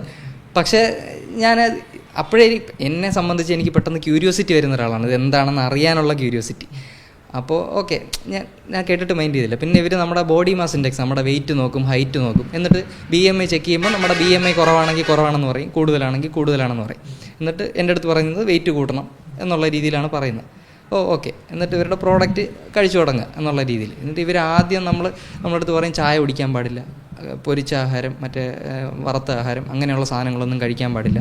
പറ്റുമെങ്കിൽ ഇത് ഒരു ദിവസം തന്നെ 2 നേരം കഴിക്കണം, രാവിലെയും രാത്രിയും കഴിക്കാൻ പറ്റിയാൽ നല്ലത്. എന്നിട്ട് നമ്മൾ ആ നേരത്തെ മീലുകളെല്ലാം സ്കിപ്പ് ചെയ്യണം, ആഹാരം കഴിക്കാൻ പാടില്ല. മനസ്സിലായി? ഇങ്ങനെയൊക്കെയാണ് പറയുന്നത്. ഇടയ്ക്കിടയ്ക്ക് കട്ട് ഫ്രൂട്ട്സ് കഴിക്കുക, ഇങ്ങനെയൊക്കെ. അതൊക്കെ ബേസിക്കലി ഒരാൾക്ക് അറിയാമെന്നുള്ള കാര്യങ്ങളാണ്, അത് തന്നെയാണ് ഇവരും ചെയ്യുന്നത്. പക്ഷേ അതിൻ്റെ ഇടയിൽ കൂടെ ഈ പ്രോഡക്റ്റിനെ ഇവർ കുത്തിക്കയറ്റി പ്രൊമോട്ട് ചെയ്യാനാണ് നോക്കുന്നത്. ഓക്കെ, ഇതെന്താണെന്ന് അറിയാൻ വേണ്ടിയിട്ട് ആദ്യത്തെ ഒരു 4 ദിവസം പോയി നോക്കി. ഇപ്പോൾ ആദ്യം തരുന്നത് ഒരു ചായപ്പൊടി പോലത്തെ സാധനമാണ്. അത് വെറുതെ ചൂടുവെള്ളത്തിൽ കലക്കിയാണ് തരുന്നത്. പക്ഷേ അതിന് വേറെ ടേസ്റ്റോ കാര്യങ്ങളോ ഒന്നുമില്ല, എന്തെങ്കിലും ഒരു ഫ്ലേവർ അതിനകത്ത് കാണും. അത് കുടിച്ച് കഴിഞ്ഞ് അതൊരു അരമണിക്കൂർ കഴിഞ്ഞിട്ട് നമ്മളൊരു ലൈം ജ്യൂസ് കുടിച്ചാൽ എങ്ങനെ ഇരിക്കും അതേപോലത്തെ ഗ്ലാസ്സിലാണ്. നോർമലി ഒരാൾക്ക് അത്രയും ഒരു ഗ്ലാസ് വെള്ളം കുടിച്ച് കഴിഞ്ഞാൽ പിന്നെ കുറേ നേരത്തേക്ക് ഒന്നും കഴിക്കാൻ പറ്റില്ല. പക്ഷേ ഇത് നേരെ തിരിച്ചാണ്. ഇത് കുറച്ച് കഴിയുമ്പോഴത്തേക്കും തന്നെ നമുക്ക് മറ്റേ ഒരു ഷേക്ക് എന്ന് പറഞ്ഞൊരു സാധനം അടിച്ച് തരും. അതെന്തൊക്കെ ഇട്ട് അടിച്ച് കലക്കുന്നതെന്ന് നമുക്ക് തന്നെ അറിയില്ല, ആദ്യം അറിയത്തില്ലായിരുന്നു. അപ്പോൾ പ്രോട്ടീൻ പൗഡർ ആയിരിക്കും എന്നാണ് ധാരണ. അപ്പം അങ്ങനെ ഒരു സാധനം തരും, അതും കുടിച്ച് തീർക്കണം. ഇതാണ് ഇവരുടെ പോകുന്നൊരു രീതി. നോർമലി നമുക്ക് അത്രയും ഒരു ഹെൽത്തി ആയിട്ടൊരാൾക്ക് രണ്ടും കൂടെ ഒരുമിച്ച് ഒരു 2 മണിക്കൂറിനുള്ളിൽ പോലും കുടിക്കാൻ പറ്റില്ല. പക്ഷേ ഇത് കുടിച്ച് കഴിയുമ്പം തന്നെ നമുക്കത് കുടിക്കാനുള്ള ഒരു സ്പേസിങ് എങ്ങനെയോ നമ്മുടെ സ്റ്റൊമക്കിനകത്ത് ഇത് ഉണ്ടാക്കുകയാണ്. പിന്നെ അതിനുശേഷം ഇതാണ് ഒരു ഷെഡ്യൂൾ പോകുന്നത്. അപ്പോൾ ഒരു 4 ദിവസം കഴിഞ്ഞിട്ട് ഇവർ പറയും വെയിറ്റ് നോക്കാൻ പറയും. വെയിറ്റ് നോക്കിയപ്പോഴത്തേക്ക് എൻ്റെ 1 കിലോ കൂടി. അപ്പം ഞാൻ ചിന്തിക്കുന്നതെന്ന് പറഞ്ഞാൽ ഇതെങ്ങനെയാണ് ഈ 1 കിലോ കൂടുന്നത്? ഒരു സാധ്യതയില്ല. കാരണം ഞാൻ നോർമലി ഡയറ്റ് എന്താണോ ഫോളോ ചെയ്യുന്നത് അത് മാത്രമാണ് ഫോളോ ചെയ്യുന്നത്. അത് മാത്രമല്ല ഇത് ഡെയിലി ഞാൻ കുടിക്കുന്നുമില്ല. ഒന്നിടവിട്ടുള്ള ഗ്യാപ്പുകൾ. ആദ്യത്തെ 4 ദിവസം കുടിച്ചു, ഓക്കെയാണ്. അപ്പം അതെങ്ങനെയാണ് ഈ 4 ദിവസം കൊണ്ട് 1 കിലോ കൂടുന്നത്? അതിന് മാത്രം ഒന്നുകിൽ ജങ്ക് ഫുഡ് കഴിക്കണം, അല്ലെങ്കിൽ ഞാൻ വേറെ എന്തെങ്കിലും അമിതമായിട്ട് ആഹാരം ആ ടൈം പീരീഡിൽ കഴിച്ചിരിക്കണം. പക്ഷെ അങ്ങനെയൊന്നും കഴിച്ചിട്ട് പോലുമില്ല. അപ്പോൾ തന്നെ എനിക്ക് ഇതിനെക്കുറിച്ച് അറിയാനുള്ള കൂടുതലായിട്ട് ഇതെന്താണെന്ന് അറിയണം, ഈ പ്രോഡക്റ്റ് എന്താണെന്ന് അറിയണം. അങ്ങനെ അപ്പോൾ തന്നെ ഞാൻ സെർച്ച് ചെയ്തുകൊണ്ടിരുന്നു. പക്ഷെ അപ്പോഴൊന്നും ക്ലിയർ ആയിട്ട് എവിഡൻസുള്ള കാര്യങ്ങളോ ഒന്നും കിട്ടുന്നില്ലായിരുന്നു. അങ്ങനെ ഇത് കുറച്ച് ദിവസം കഴിഞ്ഞപ്പോഴാണ് എനിക്കിതിനെക്കുറിച്ച് കൂടുതൽ ഡീറ്റെയിൽസ് മനസ്സിലായി. അപ്പോൾ തന്നെ ഇവർ ക്യാൻവാസ് ചെയ്യും, ഇടയ്ക്കിടയ്ക്ക് സെമിനാറുകൾ നടക്കുന്നുണ്ട്, ഈ സെമിനാറുകളിന് പോകണം എന്നൊക്കെ പറഞ്ഞ് ഇവർക്ക് കുറേ അസോസിയേറ്റ്സ് ഉണ്ട്. ഇവർ ഒരു കാരണവശാലും എന്ന് പറഞ്ഞാൽ അവിടെ വരുന്ന ആൾക്കാരെ അവിടെ വരാതിരിക്കാനായിട്ട് ഉള്ള അവസ്ഥയിലോട്ട് എത്തിക്കുക. ഇപ്പോൾ ഒരു ദിവസം നമ്മൾ വരാതിരുന്ന് കഴിഞ്ഞാലും പെട്ടെന്ന് ഫോളോ അപ്പ് ചെയ്യും, എന്തുകൊണ്ട് വരണില്ല, എന്ത് പറ്റി, എന്താണ് കാര്യങ്ങളൊക്കെ അന്വേഷിക്കും എന്ന് പറഞ്ഞാൽ ഭയങ്കരമായിട്ട്. അത് മാത്രമല്ല, എനിക്ക് ബേസിക്കലി ഫീൽ ചെയ്ത് ഇതിനകത്തൊരു ഹണി ട്രാപ്പ് കൂടെ ഇൻക്ലൂഡഡ് ആണെന്ന് ഒരു ഡൗട്ടുണ്ട്. കാരണം ചിലപ്പോൾ ആണുങ്ങൾക്ക് പെണ്ണുങ്ങളായിരിക്കും മെസ്സേജ് അയക്കുന്നത്. എൻ്റെ ഒരു ഫ്രണ്ടിനും അതുപോലെ സംഭവിച്ചിട്ടുണ്ട്. അവൻ്റെ വൈഫിന് അയച്ചുകൊണ്ടിരുന്നത് ഒരാണാണ്, അവൻ അയക്കുന്നത് ഒരു ലേഡിയാണ്. മനസ്സിലായില്ലേ? അതും വരുന്ന ടൈം അവർ രാവിലെ അയക്കും, ഉച്ചയ്ക്ക് അയക്കും, രാത്രി അയക്കും. ഫുഡ് കഴിച്ചോ, ആഹാരം കഴിച്ചോ, നമുക്ക് തോന്നും നമ്മളെക്കുറിച്ച് കൂടുതലായിട്ട് ചോദിക്കുന്നതായിരിക്കും. രാത്രി 10-11 മണിക്കൊക്കെ ഗുഡ് നൈറ്റ് നമ്മൾക്ക് കാണുമ്പോൾ ഒരു എന്തൊക്കെയോ തോന്നുന്ന രീതിയിലൊക്കെ ഉള്ള ഗുഡ് നൈറ്റ് കാര്യങ്ങളൊക്കെ വരും. അത് എനിക്ക് യൂട്യൂബ് ചാനൽ ഉള്ളതുകൊണ്ട് അതിൽ കൃത്യമായിട്ട് ഞാൻ സ്ക്രീൻഷോട്ട് അത് ഞാനൊരു വീഡിയോ പോലെ ചെയ്തിട്ടിട്ടുണ്ട്. അപ്പോൾ അങ്ങനെയൊക്കെ വരെ ഡൗട്ട് തോന്നി. അതൊക്കെ വന്നപ്പോഴാണ് നമുക്കിത് കൂടുതൽ സ്കാം ആയിരിക്കാം എന്നുള്ള രീതിയിൽ പോകുന്നത്. പക്ഷേ ഈ പ്രോഡക്റ്റിനെ കുറിച്ച് അപ്പോഴും എനിക്ക് കൃത്യമായിട്ട് തെളിവൊന്നും കിട്ടിയില്ല. പിന്നെ ഞാനിത് കൂടുതൽ അന്വേഷിച്ചപ്പോഴാണ് നമ്മളെ കേരളത്തിൽ തന്നെ ഒരു ഫേമസ് ഹെപ്പാറ്റോളജിസ്റ്റ് ഉണ്ട്, ഡോക്ടർ സിറിയാക് ഫിലിപ്പ് എന്ന് പറഞ്ഞിട്ട്. അപ്പം ഡോക്ടർ ഇതിനെക്കുറിച്ച് ഡീറ്റെയിൽ ആയിട്ട് ഒരു സ്റ്റഡി നടത്തി ഈ പ്രോഡക്റ്റിനെ എടുത്തു ഇവർ ലാബിൽ കൊടുത്ത് ടെസ്റ്റ് ചെയ്ത് 2019 ഒരു ആർട്ടിക്കിളായിട്ട് പുറത്തിറങ്ങിയിട്ടുണ്ട്, ജേർണൽ ഓഫ് ഹെപ്പാറ്റോളജി എന്ന് പറയും. അത് മാത്രമല്ല, ഇത് പല രാജ്യങ്ങളിലും, ഇപ്പം എന്താ പറയുക, ഇസ്രായേൽ, സ്വിറ്റ്സർലാൻഡ്, ഇങ്ങനെയുള്ള പല രാജ്യങ്ങളിലും ഇത് ഈ പ്രോഡക്റ്റ് ലിവർ പ്രോബ്ലംസ് ഉണ്ടാക്കുന്നതായിട്ട് കൃത്യമായിട്ട് റിപ്പോർട്ടുകളുണ്ട്. അവിടെയൊക്കെ ഇവർ ഫൈൻ അടച്ചിട്ടുണ്ട് ഈ പ്രോഡക്റ്റിനെതിരെ കേസ് വന്ന് ഫൈൻ അടച്ചിട്ടുണ്ട്. ചില ആൾക്കാർക്ക് കോമ്പൻസേഷൻ കൊടുത്തിട്ടുണ്ട്. അങ്ങനെയുള്ള പല സിറ്റുവേഷൻസും ഉണ്ടായിട്ടുണ്ട്. പിന്നെ അങ്ങനെ ഇതിനെക്കുറിച്ച് സെർച്ച് ചെയ്തപ്പോഴാണ് ഇവർ ഈ ചായപ്പൊടി പോലെ കലക്കി തരുന്ന സാധനം തന്നെ ടോക്സിക്കാണ്. അതിനകത്തുള്ളത് മാൾട്ടോഡെക്സ്ട്രിൻ എന്ന് പറഞ്ഞ ഒരു മെയിൻ കമ്പോണൻ്റ് അതിനകത്തുണ്ട്. മാൾട്ടോഡെക്സ്ട്രിൻ എന്ന് പറഞ്ഞാൽ നമ്മളിപ്പം ചില സാധനങ്ങൾ ചീത്താതിരിക്കാൻ വേണ്ടി ഉപയോഗിക്കുന്ന ഒരു പ്രിസർവേറ്റീവാണ്. പിന്നെ ചില എനർജി ഡ്രിങ്കുകളിലൊക്കെ ഉപയോഗിക്കും. അത് കൃത്യമായിട്ട് നമ്മൾ കുടിച്ചു കഴിഞ്ഞാൽ അത് ഹയർ ഗ്ലൈസിമിക് ഇൻഡെക്സ്, അതായത് നമ്മളിപ്പോൾ ഒരു ഗ്ലാസ് വെള്ളത്തിൽ 2 സ്പൂൺ പഞ്ചസാര കലക്കി കുടിച്ചാൽ എങ്ങനെ ഇരിക്കും, അതുപോലുള്ളൊരു എഫക്റ്റാണ് ഈ സാധനം. നമ്മൾ കുടിക്കുമ്പം പെട്ടെന്നൊരു എനർജി ഫീൽ ചെയ്യും. അതായത് നമ്മളെ ഇൻസുലിൻ സ്പൈക്ക് ഭയങ്കരമായിട്ട് കൂട്ടും. ഇത് സ്ഥിരമായിട്ട് കുടിച്ചുകൊണ്ടിരുന്നു കഴിഞ്ഞാൽ ഒരാൾക്ക് ഡയബറ്റീസ് വരാൻ ഇതിൽ കൂടുതൽ വേറെ ഒന്നും വേണ്ട. അത്രയ്ക്ക് ഡേഞ്ചർ ആയിട്ടുള്ളൊരു സാധനമാണ്. പിന്നെ പ്രിസർവേറ്റീവും കൂടെയാണ്. അപ്പോൾ ഇത് നേരെ നമ്മുടെ ലിവറിന് ഡീടോക്സിഫൈ ചെയ്യാൻ പറ്റാത്ത അവസ്ഥയിലോട്ടൊക്കെ എത്തും. അതൊക്കെയാണ് ഇതിൻ്റെ മാരക സാധനങ്ങൾ. പിന്നെ ഈ ഷേക്കിൽ തന്നെ, ഈ ഷേക്ക് ഇവരെടുത്ത് പ്രോഡക്റ്റ് ഇവർ കൃത്യമായിട്ട് സെർച്ച് ചെയ്തപ്പോൾ ഇതിനകത്തുള്ളതും ടോക്സിക് ഹെവി മെറ്റൽസ്, ഇപ്പം ബേരിയം, ഇൻഡിയം, കാഡ്മിയം, മെർക്കുറി പോലുള്ള സാധനങ്ങൾ, ഇതൊക്കെ ലിവറിന് നമുക്ക് ഡീടോക്സിഫൈ ചെയ്യാൻ പറ്റില്ല. മെർക്കുറിയൊക്കെ ഹൈലി ടോക്സിക് സാധനങ്ങളാണ്. അതുപോലുള്ളതിൻ്റെ ട്രേസസ് ഓഫ് എലമെൻറ്റ്സ് ഇതിനകത്തുനിന്ന് കണ്ടെത്തി. പിന്നെ നമ്മളെ നാട്ടുവൈദ്യം എന്നൊക്കെ കേട്ടിട്ടില്ലേ, അതുപോലെ അമേരിക്കയിൽ കുറേ ഹെർബലുകളുണ്ട്. ഇപ്പം ട്യൂബർക്യുലോസിസ്, ആർത്രൈറ്റിസ്, അങ്ങനെയുള്ള പല അസുഖങ്ങൾക്ക്, ഹെപ്പറ്റൈറ്റിസ്, ഇങ്ങനെ പല അസുഖങ്ങൾക്ക് ഉപയോഗിക്കുന്ന പല ഹെർബുകൾ, പല പച്ചില മരുന്നുകളുടെ സാധനങ്ങൾ, അത് വേണമെങ്കിൽ നമുക്കൊരു ഡ്രഗ് എന്ന് തന്നെ പറയാം. ഇതെല്ലാം കൂടെ അരച്ച് കലക്കി ഇതിനകത്ത് ചേർത്തിരിക്കുക. മനസ്സിലായി? അതിൻ്റെ കമ്പോണൻസ് എല്ലാം കൂടെ ഒരു സാധനത്തിനകത്ത്. അങ്ങനെ വരുമ്പോഴത്തേക്കും ചില ആൾക്കാർക്ക് ഈ കൈമുട്ട് വേദന, കാൽമുട്ട് വേദന ഒക്കെ വരില്ലേ, നമ്മൾ പെയിൻ കില്ലർ കഴിച്ച് കഴിഞ്ഞാൽ മാറും. അതുപോലെ തന്നെ ഇത് സ്ഥിരം കുടിച്ചുകൊണ്ട് കഴിഞ്ഞാൽ അത് ഓട്ടോമാറ്റിക്കലി ആ ഡ്യൂറേഷനിൽ കുറഞ്ഞിരിക്കും. പിന്നെ നമ്മളറിയാത്ത പല സാധനങ്ങൾ, സൈക്കോട്രോപിക് ഏജൻറ്റ് വരെ, അതായത് ഇപ്പോൾ ഹലൂസിനേഷൻസ്, നമുക്കിത് കുടിക്കാതിരിക്കുമ്പോൾ നമുക്കിത് കുടിക്കണമെന്ന് തോന്നുക, അല്ലെങ്കിൽ ഇതിൻ്റെ ഫ്ലേവറിൻ്റെ ടേസ്റ്റ് നമ്മുടെ വായിൽ വരിക. പിന്നെ ഈ പറഞ്ഞ പോലെ നമ്മളിപ്പം ഡെയിലി ഇപ്പം മാരേജ് ചെയ്യാൻ അല്ലെങ്കിൽ ഇപ്പോൾ മറ്റേ ടൊബാക്കോ കഴിക്കുന്ന ഒരാൾക്ക് അത് കഴിക്കാൻ തോന്നത്തില്ലേ, അതുപോലെ എന്തൊക്കെ സാധനങ്ങൾ ഇതിനകത്തുണ്ട്. അതിൻ്റെ ട്രേസസ് ഓഫ് എമൗണ്ട്സ് ഒക്കെ ആ ടെസ്റ്റിൽ കൂടെ കണ്ടുപിടിച്ച് കൃത്യമായിട്ട് ആ ജേണലിലുണ്ട്. അത് ഞാൻ PDF ആയിട്ട് വേണമെങ്കിൽ അയച്ചു തരാം. അപ്പോൾ അത്രയും എവിഡൻസ് എനിക്ക് കിട്ടി. അപ്പോഴത്തേക്കും എനിക്ക് കൃത്യമായിട്ടിത് ഫേക്ക് പ്രോഡക്റ്റ് ആണെന്ന് മനസ്സിലായി. ഈ ഡോക്ടർക്ക് കഴിച്ചതിന് ശേഷം എന്താണ് സംഭവിച്ചത്? എനിക്ക് ഞാനീ പറഞ്ഞില്ലേ, ഏകദേശം 15 to 20 ഡേയ്സ് ഞാനിത് കഴിച്ചു കഴിഞ്ഞിട്ട് ഞാനിത് പെട്ടെന്ന് സ്റ്റോപ്പ് ചെയ്തു. ഏകദേശം 1 വീക്കോളം ഞാൻ നിർത്തി കഴിഞ്ഞപ്പോഴാണ് വീക്ക്നെസ്സുകൾ വരാൻ തുടങ്ങിയത്. അതായത് വിഡ്രോവൽ സിംറ്റംസ് എന്ന് പറയും. ഇപ്പം നമ്മളൊരു ഡ്രഗ് കഴിച്ചുകൊണ്ടിരുന്ന് കഴിഞ്ഞാൽ പെട്ടെന്ന് നിർത്തി കഴിഞ്ഞാൽ എന്തൊക്കെ വിഡ്രോവൽ സിംറ്റംസ് ഒരാൾക്ക് ഉണ്ടാവാം, അതുപോലുള്ള വിഡ്രോവൽ സിംറ്റംസ്. അതായത് എനിക്ക് ഭയങ്കരമായിട്ട് തേഴ്സ്റ്റ്, വെള്ളം ദാഹം കൂടി. നോർമലി നമുക്ക് ഒരാൾക്ക് 2 ലിറ്റർ വെള്ളത്തിൻ്റെ ആവശ്യമേ ഉള്ളൂ. പക്ഷേ ആ സമയത്തിൽ 6 ലിറ്റർ 7 ലിറ്റർ വെള്ളമൊക്കെയാണ് കുടിക്കേണ്ടത്. ഇത് കുടിക്കുമ്പോഴും നമുക്ക് ആ ദാഹമുണ്ട്. 3 ലിറ്റർ 4 ലിറ്റർ എങ്ങനെ പോയാലും നമ്മൾ കുടിക്കണം. കാരണം അത്രയും ടോക്സിസിറ്റിയാണ് നമ്മുടെ ശരീരത്തിലോട്ട് പോകുന്നത്. അപ്പോൾ ലിവറിന് അതിനുള്ള കപ്പാസിറ്റി ഇല്ല ഇത് ഡീടോക്സിഫൈ ചെയ്യാനായിട്ട്. പിന്നെ ഭയങ്കരമായിട്ട് ക്ഷീണം വരിക. പിന്നെ ഞാൻ ഈ പറഞ്ഞ പോലെ അലർജി, ഭയങ്കരമായിട്ട് അലർജി എന്ന് പറയുമ്പോൾ നമുക്ക് കണ്ണിലൊക്കെ ഇൻഫെക്ഷൻ വന്നു പെട്ടെന്ന് ഇൻഫെക്ഷൻ വന്ന് കണ്ണൊക്കെ റെഡാവുക, ചൊറിയുക, അങ്ങനെയുള്ള പ്രശ്നങ്ങൾ വരാൻ തുടങ്ങി. രാത്രി ഉറക്കമില്ലായ്മ, ഇങ്ങനെയുള്ള പ്രശ്നങ്ങളൊക്കെ വരാൻ തുടങ്ങി. അത് ഏകദേശം ഒരാഴ്ചയോളം ഉണ്ടായിരുന്നു. അപ്പോഴാണ് ഞാൻ പോയി ബ്ലഡ് റിപ്പോർട്ട് ചെക്ക് ചെയ്യുന്നത്. ഡോക്ടറിനെ കണ്ട് ഇതുപോലെ ഈ കാര്യങ്ങൾ തന്നെ പറഞ്ഞു. ഞാൻ ഇതുപോലെ ഒരു പ്രോഡക്റ്റ് എടുത്തിട്ടുണ്ടായിരുന്നു. അപ്പോൾ ആ ഡ്യൂറേഷനിലാണ് ഇത് വന്നത്. ഡോക്ടർ ഒരു കംപ്ലീറ്റ് ബ്ലഡ് ചെക്കപ്പിന് പോകാൻ പറഞ്ഞു. അങ്ങനെ ചെക്ക് ചെയ്തപ്പോഴാണ് ഹെപ്പാറ്റോടോക്സിസിറ്റി, അതായത് നമ്മൾ ജേണലിൽ കണ്ട അതേ കാര്യങ്ങൾ എൻ്റെ ബ്ലഡ് റിപ്പോർട്ടിലുണ്ട്. പിന്നെ ഇവർ ഈ വെയിറ്റ് കുറഞ്ഞിരിക്കുന്ന ആൾക്കാർക്ക് എന്തോ ഒരു പ്രോഡക്റ്റ് എക്സ്ട്രാ അതിനോട്ട് ആഡ് ചെയ്യുന്നുണ്ടാവും. കാരണം നമ്മളെ ബയോളജി അനുസരിച്ച് തൈറോയിഡ് സ്റ്റിമുലേറ്റിംഗ് ഹോർമോൺ കൂടുമ്പോഴത്തേക്കും നമ്മുടെ വെയിറ്റ് ഓട്ടോമാറ്റിക്കലി കൂടും. നമ്മുടെ ബോഡിയിൽ എന്തൊക്കെയോ ഇൻഫ്ലമേഷൻസ് സംഭവിച്ചിട്ട് അത് ഓട്ടോമാറ്റിക്കലി നമ്മളെ വെയിറ്റ് കൂടും. അങ്ങനെയാണ് ആ 4 ദിവസത്തിനുള്ളിൽ എൻ്റെ 1 kg കൂടിയതായിട്ട് കണ്ടത്. അതായത് തൈറോയിഡ് സ്റ്റിമുലേറ്റിംഗ് ഹോർമോൺ ചെക്ക് ചെയ്തപ്പോഴത്തേക്ക് നോർമലി 5 നിൽക്കേണ്ടത് 14 എത്തി. അത്രയും ഒരു 3 ഇരട്ടി കൂടുതലായിട്ടാണ് തൈറോയിഡ് സ്റ്റിമുലേറ്റിംഗ് ഹോർമോൺ കാണിച്ചത്. അതുപോലെ ഹെപ്പാറ്റോടോക്സിസിറ്റിയും എവിഡൻ്റ് ആയിരുന്നു. അതിനുശേഷം ഏകദേശം 1 മാസത്തോളം ഞാൻ വെയിറ്റ് ചെയ്തു. മെഡിക്കേഷൻസ് ഒന്നും എടുക്കാതെ ഈ പ്രോഡക്റ്റ് കംപ്ലീറ്റ്ലി സ്റ്റോപ്പ് ചെയ്ത് ഞാൻ ആ ഡ്യൂറേഷനിൽ ഈ പറഞ്ഞ പോലെ വെള്ളം കുടിക്കുക, അങ്ങനെയുള്ള കാര്യങ്ങളൊക്കെ ഒത്തിരി ഉണ്ടായിരുന്നു. നല്ലപോലെ എക്സർസൈസ് ചെയ്യുക, ഇങ്ങനെയൊക്കെ നോർമലി ചെയ്യുന്ന കാര്യങ്ങളൊക്കെ ചെയ്ത് പ്രോപ്പർ ഡയറ്റ് ഞാൻ നോർമലി ഫോളോ ചെയ്ത് 1 മാസം വെയിറ്റ് ചെയ്തതിന് ശേഷം വീണ്ടും പോയി ഇതുപോലെ ഒന്നുകൂടെ ബ്ലഡ് ടെസ്റ്റ് ചെയ്തു. അപ്പോഴത്തേക്കും ഈ ലിവർ ടോക്സിസിറ്റി കംപ്ലീറ്റ്ലി മാറി. 1 മാസത്തിനുള്ളിൽ തന്നെ അത് കംപ്ലീറ്റ്ലി മാറി. പിന്നെ ഈ തൈറോയിഡ് സ്റ്റിമുലേറ്റിംഗ് ഹോർമോൺ 14 നിന്നത് നേരെ പകുതിയായിട്ട് 7 എത്തി. അത്രയും ഡിഫറൻസ് വന്നു. അപ്പം ഈ പറഞ്ഞ പോലെ ഡോക്ടറിൻ്റെ പ്രിസ്ക്രിപ്ഷനിൽ തന്നെ കൃത്യമായിട്ടുണ്ട് ഈ സാധനം കുടിച്ചിട്ട് തന്നെയാണ് അത് വന്നത്. അല്ലാതെ ഹെൽത്തി ആയിട്ടുള്ള ഒരാൾക്ക് ഒരിക്കലും അങ്ങനെ സംഭവിക്കേണ്ട കാര്യമില്ല. ഞാൻ ഓൾറെഡി ഹെൽത്തി ആയിരുന്നു, എനിക്ക് വേറെ ഹെൽത്ത് ഇഷ്യൂസ് ഇല്ലാത്തതുമായിരുന്നു. അപ്പം അത്രയും വലിയ ടോക്സിസിറ്റിയാണ് ഇതിനകത്ത് ഈ പ്രോഡക്റ്റിനകത്തുള്ളത്. പിന്നെ ഞാൻ അറിഞ്ഞത് ഈ പ്രോഡക്റ്റ് പ്രഗ്നൻറ്റ് ലേഡീസിനും പ്രായത്തിൽ കുറഞ്ഞ ഇപ്പോൾ 5 വയസ്സിന് താഴെയുള്ള കുട്ടികൾക്ക് അങ്ങനെയൊന്നും കൊടുക്കാൻ പാടില്ല എന്ന് അതിൽ എഴുതിയിട്ടുണ്ട്. ഫിസീഷ്യൻ്റെ ഒരു പ്രിസ്ക്രിപ്ഷൻ ഇല്ലാതെ ഈ പ്രോഡക്റ്റ് കൊടുക്കാൻ പാടില്ല എന്ന് അവരുടെ ലേബലിൽ തന്നെ ഉണ്ടെന്നാണ് അവർ തന്നെ പറയുന്നത്. അപ്പോൾ എങ്ങനെയാണ് ഈ അൺക്വാളിഫൈഡ് ആയിട്ടുള്ള ആൾക്കാർ ഇതിങ്ങനെ ഇരുന്ന് പബ്ലിക്കായിട്ട് വിൽക്കുന്നു? അതിനെങ്ങനെയാണ് ഇവർക്ക് ലൈസൻസ് കിട്ടുന്നത്? അതായത് 10ാം ക്ലാസ് തോറ്റവരും ഒക്കെയാണ് ഇതിൻ്റെ ഡിസ്ട്രിബ്യൂട്ടേഴ്സ്. ഇവർ വന്ന് നിന്ന് മറ്റേ പബ്ലിക്കായിട്ട് മെഡിക്കൽ ക്ലെയിം ചെയ്യാണ്. ഇവരുടെ ക്ലബ്ബുകളിലൊക്കെ വൈകുന്നേരമൊക്കെ പോയി കഴിഞ്ഞാൽ മനസ്സിലാവും. വെറുതെ പബ്ലിക്കായിട്ട് കയറിയുന്നത് എൻ്റെ ആ അസുഖം മാറി, ക്യാൻസർ മാറി, എൻ്റെ ബ്രെയിൻ ക്യാൻസർ മാറി, എൻ്റെ BP മാറി, ഷുഗർ മാറി, ഇങ്ങനെയൊക്കെയാണ് പറയുന്നത്. ഇപ്പോൾ ഇത് നോർമലി നമ്മളെ കോമൺ പബ്ലിക് ഇത് കേൾക്കുമ്പോൾ വിചാരിക്കാൻ ശരിയായിരിക്കാം, കാരണം ഇത്രയും പേരിങ്ങനെ വന്നിന്ന് പറയല്ലേ എന്നൊക്കെയാണ് അവരുടെ ധാരണ. അപ്പോൾ അത്രയും വലിയ രീതിയിലുള്ളൊരു സ്കാമാണ്. കാരണം ഇവരുടെ മാർക്കറ്റിംഗ് എന്ന് പറഞ്ഞാൽ ആ ലെവലിലാണ് പോകുന്നത്. ഇവർ ആൾക്കാർക്ക് മണി ചെയിനിലൂടെ കാശ് കൊടുക്കും. ഇപ്പോൾ ഒരാളെ കൊണ്ട് ആഡ് ചെയ്യുമ്പോഴത്തേക്കും അയാൾക്ക് അതിനുള്ള ബെനിഫിറ്റ്സ് കൊടുക്കുകയാണ്. അപ്പോഴത്തേക്കും വീണ്ടും ആളെ കൂട്ടാനാണ് നോക്കുന്നത്. മറ്റുള്ളവരുടെ ആരോഗ്യം നോക്കുന്നില്ല, കാശ് കിട്ടുന്ന രീതിയിൽ എന്തും ചെയ്യും എന്നുള്ള രീതിയിലോട്ടാണ് പോകുന്നത്. അതാണ് ഇവിടെ നടന്നുകൊണ്ടിരിക്കുന്നത്. ഇത് 1-2 സ്ഥലത്തല്ല, ഇതിപ്പം നമ്മളിപ്പോൾ പറഞ്ഞു കഴിഞ്ഞാൽ മുട്ടിട്ട് വന്നുകൊണ്ടിരിക്കുകയാണ് പല സ്ഥലങ്ങളിലും.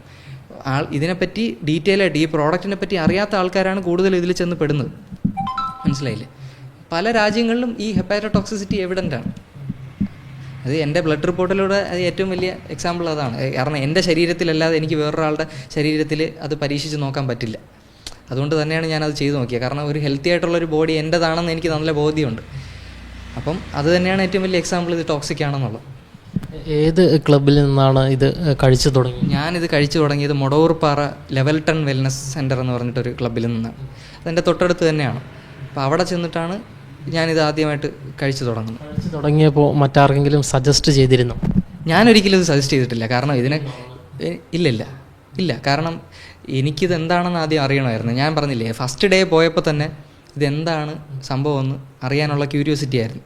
കാരണം ഇവർ ഈ പറയുന്ന റിസൾട്ട് ഉണ്ടാവുന്നത് എങ്ങനെ, അല്ലെങ്കിൽ റിസൾട്ട് ഉണ്ടാവുമോ എന്നൊക്കെയുള്ള ഡൗട്ടുണ്ടല്ലോ. അപ്പോൾ അത് ഈ 4 ഡേയ്സ് കഴിഞ്ഞപ്പോഴാണ് എനിക്കത് മനസ്സിലായത്. പക്ഷേ ഞാനിതൊരിക്കലും ആർക്കും സജസ്റ്റ് ചെയ്തിട്ടില്ല. അവരെന്നെ മണി ചെയിനിലോട്ട് ആഡ് ചെയ്യാനായിട്ട് എന്നെ അപ്രോച്ച് ചെയ്തിട്ടില്ല. കാരണം അവർക്ക് എന്നിലൊരു ഡൗട്ട് ആദ്യമേ ചെറിയ രീതിയിൽ എങ്ങനെയോ ഉണ്ടായിരുന്നു. കാരണം ഞാൻ ഈ പറഞ്ഞ പോലെ ചെല്ലുക, കുടിക്കുക, പോവുക, പിന്നെ റെഗുലർ അല്ലായിരുന്നു, ഒരു നടവിട്ട് ഗ്യാപ്പ് അങ്ങനെയൊക്കെ ആയിരുന്നു പൊയ്ക്കൊണ്ടിരുന്നത്. അപ്പം എൻ്റെ അടുത്ത് ഈ മണി ചെയിനിൻ്റെ കാര്യം കൂടുതലായിട്ട് പറഞ്ഞിട്ടില്ല. പക്ഷേ എൻ്റെ ഒരു ഫ്രണ്ട് കുറച്ച് ദിവസം കഴിഞ്ഞപ്പോൾ അവനിതുപോലെ അവനെ വെയിറ്റ് ലോസിന് വേണ്ടിയിട്ട് വന്നതാണ്. വെയിറ്റ് കുറയ്ക്കുമെന്ന് അവനെ ഒരാൾ ക്യാൻവാസ് ചെയ്ത് കൊണ്ടുവന്നതാണ്. അപ്പം ഏകദേശം ഒരു 10 ദിവസം കഴിഞ്ഞപ്പം അവനും ഈ കാര്യങ്ങളൊക്കെ മനസ്സിലായി. അവൻ്റെ ബോഡിയിൽ തന്നെ റിയാക്ഷൻസ് കണ്ടു തുടങ്ങി ഇതുപോലുള്ള പ്രശ്നങ്ങൾ. അപ്പോൾ അവനെ കൊണ്ട് ഞാൻ ഈ പറഞ്ഞ പോലെ ബ്ലഡ് റിപ്പോർട്ട് ചെക്ക് ചെയ്തപ്പോൾ സെയിം ഹെപ്പാറ്റോടോക്സിസിറ്റി അവനും ഉണ്ടായിരുന്നു. അപ്പോൾ പിന്നെ മനസ്സിലായി ഇതെന്തൊക്കെയോ ഉടായ്പകളാണ്. പക്ഷെ അവനെ ഈ രീതിയിൽ അപ്രോച്ച് ചെയ്തിട്ടുണ്ടായിരുന്നു. കാരണം പുള്ളി ഇച്ചിരി വെയിറ്റ് കൂടിയ ആളായതുകൊണ്ട് അവൻ വെയിറ്റ് കുറഞ്ഞു കഴിഞ്ഞാൽ റിസൾട്ട് അവർക്ക് കാണിക്കാൻ പറ്റും. ഞാനാകുമ്പോഴത്തേക്കും പെട്ടെന്ന് റിസൾട്ട് കാണിക്കാൻ പറ്റില്ല. വെയിറ്റ് കൂടിയാലും പെട്ടെന്ന് അറിയില്ലല്ലോ. പക്ഷേ ഇവർ കൂടുതൽ ടാർഗറ്റ് ചെയ്യുന്ന ഈ പറഞ്ഞ പോലെ വെയിറ്റ് കൂടിയ ആൾക്കാരെ പെട്ടെന്ന് വെയിറ്റ് കുറയ്ക്കുക എന്നുള്ള. നമുക്ക് ഹെൽത്തി ആയിട്ട് ഇപ്പം വെയിറ്റ് ലോസ് വരണമെങ്കിൽ നമുക്ക് ഒരിക്കലും ഈ പറഞ്ഞ പോലെ ഇവർ പറഞ്ഞ ഈ ടൈം ഗ്യാപ്പിൽ 10 ഡേയ്സിനുള്ളിൽ 8 കിലോ 10 കിലോ ഒന്നും കുറയ്ക്കാൻ പറ്റില്ല. അവർക്ക് അതുപോലെ ചലഞ്ചുകളൊക്കെ നടക്കുന്നുണ്ട്. ആൾക്കാരെ കൊണ്ട് അങ്ങനെ വെയിറ്റ് കുറപ്പിക്കുന്നുണ്ട്. അതൊരിക്കലും ഹെൽത്തി അല്ല. പക്ഷെ നോർമലി വെയിറ്റ് കുറയ്ക്കുന്നത് നമ്മൾ നല്ല എക്സർസൈസ് ചെയ്ത് നല്ല ഡയറ്റ് നോർമൽ ഡയറ്റ് ഫോളോ ചെയ്ത് ഏകദേശം ഒരു മാസത്തിൽ നമുക്കൊരു 700 മുതൽ 1 കിലോഗ്രാം വരെ ഹെൽത്തി ആയിട്ട് കുറയ്ക്കാൻ പറ്റും. അല്ലാതെ പറ്റത്തില്ല. അദ്ദേഹത്തിന് എന്തെങ്കിലും ഹെൽത്ത് ഇഷ്യൂസ് സംഭവിച്ചു? അത് കുടിച്ച സമയത്ത് തന്നെ പുള്ളി എൻ്റെ അടുത്ത് പറഞ്ഞിട്ടുണ്ടായിരുന്നു. ലൂസ് മോഷൻ പോലുള്ള കാര്യങ്ങൾ പുള്ളിക്ക് ഉണ്ടായിരുന്നു. അപ്പം അന്ന് എനിക്കിതിനെക്കുറിച്ച് കൂടുതൽ ഡീറ്റെയിൽസ് ആയിട്ട് അറിയാത്തത് കൊണ്ട് കൂടുതലായിട്ട് എന്താണെന്ന് എനിക്കും അറിയത്തില്ലായിരുന്നു. ഒരു 4 ഡേയ്സ് 5 ഡേയ്സിനുള്ളിൽ ഈ പറഞ്ഞ പോലെ ഞാനിത് കുടിച്ച് ഒരു ഏകദേശം 1 വീക്ക് ആയല്ലോ. അപ്പോൾ പുള്ളി എൻ്റെ അടുത്ത് ചോദിക്കുന്നുണ്ട് എനിക്കിതുപോലെ എന്തെങ്കിലും ഉണ്ടായിരുന്നോ, ലൂസ് മോഷൻ വരുന്നുണ്ട് പുള്ളിക്ക്. അപ്പം ഞാൻ പറഞ്ഞു എനിക്ക് അങ്ങനത്തെ ഹെൽത്ത് ഇഷ്യൂസ് ആദ്യം വന്നിട്ടില്ല. അപ്പോൾ കുറച്ച് ദിവസം വെയിറ്റ് ചെയ്ത് കഴിഞ്ഞപ്പോഴാണ് ഞാനിത് സ്റ്റോപ്പ് ചെയ്യുന്ന സമയങ്ങളിൽ എനിക്ക് ചെറിയ ഇതുപോലുള്ള വീക്ക്നെസ് വരാൻ തുടങ്ങി. രാത്രി ഉറക്കമില്ലായ്മ. പിന്നെ ഇവൻ തന്നെ പറഞ്ഞ് വൈകുന്നേരം ആകുമ്പോൾ ഇത് കുടിക്കണമെന്ന് അവന് തോന്നി തുടങ്ങി. അവൻ്റെ ബോഡിയിൽ അത് പെട്ടെന്ന് എന്തൊക്കെയോ ആക്ട് ചെയ്യുന്ന പോലെ തോന്നി തുടങ്ങി. അപ്പോൾ അത് പുള്ളി കൃത്യമായിട്ടത് പറയുന്നുണ്ടായിരുന്നു. അപ്പോൾ അങ്ങനെ വന്നപ്പോഴാണ് എനിക്ക് കൂടുതലും ഡൗട്ടായത്. ഇതിനെക്കുറിച്ച് കൂടുതൽ അന്വേഷിച്ചതും പിന്നെ ഈ MLM മൾട്ടി ലെവൽ മാർക്കറ്റിംഗ് സ്കാമാണെന്ന് ആദ്യം എന്നോട് പറയുന്നതും എൻ്റെ ഈ ഫ്രണ്ടാണ്. ഇത്തരം ആരോഗ്യ പ്രശ്നങ്ങൾ ഉണ്ടായതിന് ശേഷം താങ്കൾ പരാതി എന്തെങ്കിലും എവിടെയെങ്കിലും കൊടുത്തോ? കൃത്യമായിട്ട് പരാതി ഞാൻ പഞ്ചായത്തിൽ കൊടുത്തിട്ടുണ്ടായിരുന്നു, ഹെൽത്ത് ഇൻസ്പെക്ടറിന് കൊടുത്തിട്ടുണ്ടായിരുന്നു, നമ്മുടെ ആരോഗ്യമന്ത്രിക്ക് അതുപോലെ തന്നെ ഞാൻ മെയിൽ അയച്ചിട്ടുണ്ടായിരുന്നു, CM ഓഫീസിൽ അയച്ചിട്ടുണ്ടായിരുന്നു. പിന്നെ പല നമ്മുടെ മീഡിയാസ് ഉണ്ടല്ലോ, ഇപ്പം മനോരമ ന്യൂസ് ആണെങ്കിൽ പോലും ഞാൻ അവർക്ക് റിട്ടേൺ ആയിട്ട് കംപ്ലയിൻറ്റ് കൊടുത്തതായിരുന്നു. പക്ഷേ അവിടെ നിന്നും ഒരു റെസ്പോൺസ് ഇതുവരെ വന്നിട്ടില്ല. ഈ പഞ്ചായത്തിലെ പരാതി ഇപ്പോഴും പ്രോസസ്സിംഗ് ആണെന്ന് മാത്രമേ കാണിക്കുന്നുള്ളൂ. കാരണം അവിടെ നിന്നും വലിയ മൂവ്മെൻറ്റ്സ് ഒന്നും നടക്കുന്നില്ല. അതൊക്കെ എൻ്റെ കയ്യിൽ കൃത്യമായിട്ട് കൊടുത്ത പരാതികളുടെ ഡീറ്റെയിൽസും എല്ലാം എൻ്റെ കയ്യിൽ തന്നെ ഉണ്ട്. ഹെൽത്ത് ഇൻസ്പെക്ടറിന് അവരും പറയുന്നത് അവർക്ക് ഈ പ്രോഡക്റ്റിനെ കുറിച്ച് കൂടുതലായിട്ടൊന്നും ചെയ്യാൻ പറ്റില്ല എന്നൊക്കെയാണ് പറയുന്നത്. ആദ്യം എൻ്റെ അടുത്ത് ഹെൽത്ത് ഇൻസ്പെക്ടർ പറഞ്ഞത് നമുക്ക് അവിടെ ഈ പ്രോഡക്റ്റ് കഴിക്കുന്ന ആൾക്കാരുടെ ബ്ലഡ് റിപ്പോർട്ടൊക്കെ നോക്കി ചെയ്യാമെന്ന് പറഞ്ഞു. പക്ഷേ കുറച്ച് ദിവസം കഴിഞ്ഞപ്പോൾ പുള്ളി സ്ഥലം മാറിപ്പോയി, പുതിയ ആളാണ് വന്നത്. അപ്പോൾ അതിനുശേഷം പിന്നെ ഞാൻ റിട്ടേൺ ആയിട്ട് പരാതി കൊടുത്തു വീണ്ടും. അതിനുശേഷം പിന്നെ എനിക്ക് അവിടെ നിന്ന് അപ്ഡേറ്റ്സ് ഒന്നും വന്നിട്ടില്ല. ഏകദേശം 1 മാസത്തിൽ കൂടുതലായി. ഇവൻ പഞ്ചായത്തിൽ പോലും ഏകദേശം 1 മാസം ആവാറായി. താങ്കൾ പോയ ഈ ക്ലബ്ബിൽ ഒരുപാട് പേര് ഇത് കഴിക്കുന്നുണ്ടോ? ഒരുപാട് പേര് കഴിക്കുന്നുണ്ട്. ഡെയിലി ഏകദേശം ഒരു 40 മുതൽ 100 പേര് അവിടെ വരുന്നുണ്ടാവും എന്നാണ് എൻ്റെ ഒരു ധാരണ. കാരണം ഇത്രയും ആൾക്കാരെ ഇവർ ക്യാൻവാസ് ചെയ്ത് അവിടെ വച്ചിട്ടുണ്ട്. കാരണം ഇതിൽ കൊച്ചുകുട്ടികളും പെടും. എനിക്കിത് കൂടുതലായിട്ട് പ്രശ്നമായിട്ട് തോന്നിയത് 5 വയസ്സിൽ താഴെ 4 വയസ്സിൽ താഴെയുള്ള കുട്ടികൾക്ക് പോലും ഇത് കൊടുക്കുന്നുണ്ട്. അവർ പറയുന്നത് ഞങ്ങളെ വീട്ടിൽ ഞങ്ങളെ കൊച്ചു കുട്ടികൾക്ക് കൊടുക്കുന്നുണ്ടെന്നൊക്കെയാണ് പറയുന്നത്. ഈ പ്രോഡക്റ്റ് എന്താണെന്ന് പോലും ധാരണയില്ല. അപ്പം ആ കുട്ടികളുടെയൊക്കെ ഫ്യൂച്ചറിൽ ഇനി എന്തൊക്കെ പ്രശ്നങ്ങൾ അവർക്ക് വരുമെന്ന് നമുക്ക് ഒരു ഐഡിയ ഇല്ല. എന്തൊക്കെ ആരോഗ്യ പ്രശ്നങ്ങളായിരിക്കും അവർക്ക് വരാൻ പോകുന്നത്. അതുപോലെ പ്രഗ്നൻറ്റ് ലേഡീസ് ഇത് കഴിക്കുന്നുണ്ടെങ്കിലും അവർക്ക് ഭയങ്കരമായിട്ടുള്ള പ്രശ്നങ്ങൾ വരാൻ സാധ്യതയുണ്ട്. അതായത് ഒരു ഷോർട്ട് ഡ്യൂറേഷനിൽ ഇത് ചിലപ്പം ചെറിയൊരു റിസൾട്ട് ഈ പറഞ്ഞ പോലെ വെയിറ്റ് ലോസ് പെട്ടെന്നൊക്കെ കുറയും. പക്ഷേ ഇത് നിർത്തിക്കഴിഞ്ഞ് ഒരു 2 മാസം കഴിഞ്ഞ് കഴിഞ്ഞാൽ ഈ വെയിറ്റ് ലോസ് ആയത് അതിൻ്റെ ഇരട്ടിക്ക് വരികയും ചെയ്യും. അതിനോടൊപ്പം അവർക്ക് കൂടുതലായിട്ട് ആരോഗ്യ പ്രശ്നങ്ങൾ അതിൻ്റെ കൂടെ കിട്ടുകയും ചെയ്യും. അങ്ങനെയുള്ള ആൾക്കാർ ഒത്തിരി നമ്മുടെ സമൂഹത്തിൽ തന്നെ ഉണ്ട്. പക്ഷേ ഇതാരും പുറത്ത് പറയാത്തതാണ് ഏറ്റവും വലിയ പ്രശ്നം എന്നാണ് എനിക്ക് തോന്നുന്നത്. സത്യത്തിൽ ഈ പ്രോഡക്റ്റ് ആർക്കാണ് നിർദ്ദേശിക്കാൻ പറ്റുക? ഏത് വിദഗ്ധനായിരിക്കും നിർദ്ദേശിക്കുക? അത് പ്രേക്ഷകർക്ക് അറിയാൻ വേണ്ടി ചോദിക്കുക. ഈ സത്യം പറഞ്ഞാൽ ഈ പ്രോഡക്റ്റ് ആർക്കാണ്, ഈ പ്രോഡക്റ്റ് ഉണ്ടാക്കിയ ഇത്തരത്തിലുള്ള പ്രോഡക്റ്റ് ഉണ്ടാക്കുന്ന ആൾക്ക് പോലും ക്വാളിഫിക്കേഷൻ ഇല്ല. അതായത് 1980s ഇത് അമേരിക്കയിൽ ആദ്യമായിട്ട് ഒരാൾ കണ്ടുപിടിച്ചു എന്ന് തന്നെ പറയുന്നത്. അയാൾക്ക് അന്നത്തെ പ്രായം 19 ഒക്കെയാണ് പറയുന്നത്, 19, 28 അങ്ങനെ ആ ഒരു റേഞ്ചാണ് പറയുന്നത്. പുള്ളി ഇത് കണ്ടുപിടിക്കുന്നത് സ്വന്തം അമ്മ എന്തോ അസുഖം വന്ന് മരിച്ചത് കാരണമാണ് പുള്ളി ഇത് കണ്ടുപിടിക്കുന്നതെന്നാണ് പറയുന്നത്. അപ്പോൾ പുള്ളിക്ക് ഹെൽത്ത് റിലേറ്റഡ് യാതൊരു ക്വാളിഫിക്കേഷനും ഇല്ല. അപ്പോൾ പുള്ളി എങ്ങനെയാണ് ഇത് കണ്ടുപിടിച്ചത്? അത് തന്നെ ഒരു ചോദ്യചിഹ്നമാണ്. ഈ പറയുന്ന അതേ ആൾ മാർക്ക് ഹ്യൂക്സ് എന്നാണ് പുള്ളിയുടെ പേര്. ഒരു 40ാമത്തെ വയസ്സിൽ പുള്ളി ഡ്രഗ് ഓവർഡോസ് കാരണം അല്ലെങ്കിൽ ആൽക്കഹോളിസം കാരണം മരണപ്പെട്ടു എന്നാണ് നമ്മുടെ ഈ പറഞ്ഞ പോലെ ഹിസ്റ്ററി പരിശോധിച്ചാൽ മനസ്സിലാവുന്നത്. അപ്പം ആരോഗ്യത്തിന് വേണ്ടി ഒരു പ്രോഡക്റ്റ് ഉണ്ടാക്കിയ ആൾ എങ്ങനെ 40ാം വയസ്സിൽ മരണപ്പെട്ടു? അതും ഈ പറഞ്ഞ പോലെ ക്രോണിക് ആൽക്കഹോളിസം അല്ലെങ്കിൽ ഡ്രഗ് ഓവർഡോസ് കാരണം എങ്ങനെ മരണപ്പെട്ടു? ഇതൊക്കെ വലിയൊരു ചോദ്യചിഹ്നമാണ്. ഈ പ്രോഡക്റ്റ് തന്നെ ഒരു ചോദ്യചിഹ്നമാണ്. ഇത് ആരോഗ്യപരമായിട്ട് ആർക്ക് പ്രിസ്ക്രൈബ് ചെയ്യാൻ ചേട്ടാ എൻ്റെ അഭിപ്രായത്തിൽ പറയും, ഡോക്ടേഴ്സിന് ഒരിക്കലും ഇത് പ്രിസ്ക്രൈബ് ചെയ്യാൻ പറ്റില്ല. കാരണം ഇതിനകത്ത് ഇവർ ഈ കാണിച്ചിരിക്കുന്ന ലേബലിൽ കാണിച്ചിരിക്കുന്ന ഇൻഗ്രീഡിയൻസ് ഒന്നും അല്ല ഇതിലുള്ളത്. അതിലപ്പുറം അൺഡിസ്ക്ലോസ്ഡ് ആയിട്ടുള്ള ഒരുപാട് ടോക്സിക് കമ്പോണൻസ് ഇതിനകത്തുണ്ട്. അത് ഈ പ്രോഡക്റ്റ് എടുത്ത് ഏതെങ്കിലും സർട്ടിഫൈഡ് ലാബിൽ കൊടുത്ത് പ്രോപ്പറായിട്ട് കെമിക്കൽ ടെസ്റ്റിംഗ് നടത്തിയാലേ മനസ്സിലാവും. ആ മനസ്സിലാക്കിയ റിപ്പോർട്ടാണ് ഞാൻ ഈ പറഞ്ഞ ഡോക്ടർ സിറിയാക് ഫിലിപ്പ് ആൻഡ് ടീമിൻ്റെ ഒരു ആർട്ടിക്കിൾ എന്ന് പറയുന്നത്. അതിനകത്ത് കൃത്യമായിട്ട് എന്തൊക്കെയുണ്ടെന്ന് മനസ്സിലാവും. അപ്പോൾ പിന്നെ അതുപോലെ തന്നെ ഇവർ റെഗുലറായിട്ട് ഇതിനകത്തുള്ള ടോക്സിക് കമ്പോണൻസിൻ്റെ അളവൊക്കെ കൂട്ടുന്നതും കുറയ്ക്കുന്നതും ഒക്കെ ഉണ്ടാകും. അപ്പോൾ അത് ഓരോ പ്രാവശ്യവും എന്താണ് കിട്ടുന്നതെന്ന് നമുക്ക് തന്നെ അറിയില്ല. മനസ്സിലായില്ല? അപ്പോൾ ഇത് സത്യം പറഞ്ഞാൽ ഒരു ഡോക്ടറിനും ഇത് പ്രിസ്ക്രൈബ് ചെയ്യാൻ പറ്റില്ല. അത്രയ്ക്കും ടോക്സിസിറ്റി ഉള്ള ഒരു സാധനമാണ്. നമ്മളിപ്പോൾ നോർമലി ഒരു ഡോക്ടർ ഒരു മെഡിസിൻ പ്രിസ്ക്രൈബ് ചെയ്യുന്നത് 6 കൊല്ലം 7 കൊല്ലം 8 കൊല്ലം ക്ലിനിക്കൽ ട്രയൽ കഴിഞ്ഞ് അത് ഹ്യൂമൻ ട്രയലും കഴിഞ്ഞിട്ടാണ് മാർക്കറ്റിലോട്ട് ഇറങ്ങുന്നത്. മനസ്സിലായില്ലേ? ഇതിന് അങ്ങനെ ഒരു ട്രയൽ ഇല്ല. ഇതൊരു മെഡിസിനായിട്ടല്ല അവർ പറയുന്നത്. ഇത് അവർ പറയുന്ന ഒരു ഫുഡ് പ്രോഡക്റ്റ് ആണെന്നാണ്. അപ്പോൾ ഫുഡ് പ്രോഡക്റ്റ് എന്ന പേരിലാണ് ആൾക്കാരെ നിരന്തരം പറ്റിച്ചുകൊണ്ടിരിക്കുന്നത്. ഈ പ്രോഡക്റ്റിൽ ഇവരുടെ മാർക്കറ്റിംഗ്, അതായത് മൾട്ടി ലെവൽ മാർക്കറ്റിംഗ് പോലുള്ള തട്ടിപ്പില്ലെങ്കിൽ ഈ പ്രോഡക്റ്റ് ആരും വാങ്ങില്ല. അതൊരു വാസ്തവമാണ്. ഇതിപ്പം നോക്കിക്കഴിഞ്ഞാൽ ഇന്ത്യ മൊത്തം ഒട്ടാകെ പടർന്ന് പന്തളിച്ച് കിടപ്പുണ്ട്. പക്ഷേ ഒരു ദിവസം ഈ പറഞ്ഞ പോലെ സത്യാവസ്ഥ പുറത്തു വരും. എൻ്റെ ഇപ്പോൾ റീസെൻ്റ്ലി കർണാടകയിൽ വർക്ക് ചെയ്യുന്ന ഒരു ആയുർവേദ ഡോക്ടർ പുള്ളി പറഞ്ഞത് 2019 പുള്ളി ട്രീറ്റ് ചെയ്തിരുന്ന 4 പേഷ്യൻസാണ് ഈ സാധനം, അതായത് ഹെർബാലൈഫിൻ്റെ പ്രോഡക്റ്റ് കുടിച്ച് മരണപ്പെട്ടത്. 4 പേഷ്യൻസ്, അതും സമൂഹത്തിൽ ഉന്നത ലെവലിൽ ഇരിക്കുന്ന ആൾക്കാർ. അങ്ങനെയുള്ള ആൾക്കാരുടെ അടുത്ത് അതെന്തുകൊണ്ടാണ് അവർ പറഞ്ഞാൽ വിശ്വസിക്കാത്തതെന്നാണ് എനിക്ക് മനസ്സിലാവാത്തത്. ഇത്രയും അൺക്വാളിഫൈഡ് ആയിട്ടുള്ള ആൾക്കാർ ഡോക്ടേഴ്സിനെ, നമ്മളെ മെഡിക്കൽ സിസ്റ്റത്തിനെ മൊത്തത്തിൽ പുച്ഛിക്കും. നിങ്ങൾ ഹോസ്പിറ്റലിൽ ചെന്ന് കഴിഞ്ഞാൽ നിങ്ങൾക്ക് ഒരുപാട് ടെസ്റ്റ് ചെയ്യേണ്ടി വരും, അങ്ങനെ ഇങ്ങനെയൊക്കെ പറഞ്ഞിട്ടാണ് ആൾക്കാരെ പറ്റിക്കുന്നത്. നിങ്ങളിത് കുടിച്ചു കഴിഞ്ഞാൽ നിങ്ങളെ ആരോഗ്യം നന്നായിട്ടിരിക്കും, ഒരു പ്രശ്നവും വരില്ല എന്നൊക്കെ പറഞ്ഞാണ് പറ്റിച്ചുകൊണ്ടിരിക്കുന്നത്. ഇതെങ്ങനെയാണ് ആൾക്കാർ വിശ്വസിക്കുന്നതെന്ന് എനിക്കിപ്പോഴും മനസ്സിലായിട്ടില്ല. കഴിച്ചുകൊണ്ടിരിക്കുന്ന ആൾക്കാരോട് എന്താണ് ഡോക്ടർക്ക് പറയാനുള്ളത്? ഇതിപ്പം നിരന്തരമായിട്ട് കഴിച്ചുകൊണ്ടിരിക്കുന്ന ആൾക്കാരുടെ അടുത്ത് പറയാനുള്ളത് എത്രയും പെട്ടെന്ന് പോയിട്ട് ലിവർ ഫങ്ഷൻ ടെസ്റ്റ് എന്ന് പറഞ്ഞൊരു ടെസ്റ്റുണ്ട്, കിഡ്നി ഫങ്ഷൻ ടെസ്റ്റ്. പിന്നെ നിങ്ങൾ പറ്റുമെങ്കിൽ നിങ്ങളെ full blood report, full blood checkup നടത്തുക, പെട്ടെന്ന് തന്നെ ഡോക്ടറിനെ കാണിക്കുക. എത്രയും പെട്ടെന്ന് ഇത് നിർത്തണം. ഈ കുടിക്കുന്ന പ്രോഡക്റ്റ് ഒരിക്കലും നല്ലതല്ല. വെയിറ്റ് ലോസിനാണെങ്കിൽ പോലും ഒരിക്കലും നല്ലതല്ല. എത്രയും പെട്ടെന്ന് ഈ കുടിച്ചുകൊണ്ടിരിക്കുന്ന പ്രോഡക്റ്റ് നിർത്തണമെന്ന് തന്നെയാണ് പറയാനുള്ളത്. എന്നിട്ട് ഈ പ്രോഡക്റ്റ് കുടിക്കാതെ